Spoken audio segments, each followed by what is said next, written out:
Hey guys, Hudson with Dent Gents here, having another gas pocket removal video. This is on a 2012 BMW 6 Series. So this one's a little bit different, but still really same concept.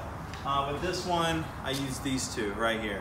If you don't have this Talon from Stucky Tools yet, really lifesaver. So you've got your 4 dots here. The only thing that's different with this one is you have a gasket around here that's removable. I've already slightly removed it. So what you want to do is you want to pull this off, and you're going to see it's just seated, that little bitty seal right there. It fits on the plastic just like that. So you take that off.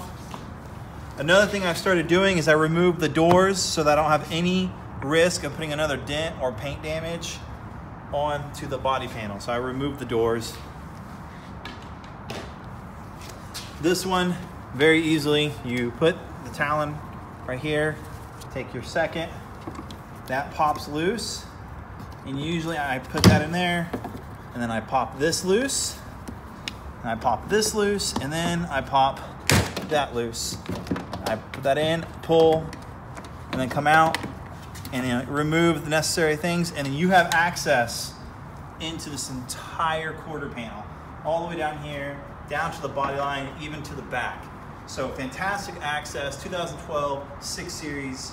And then in order to put it back, just do exactly what I showed you in the opposite order. Thanks guys.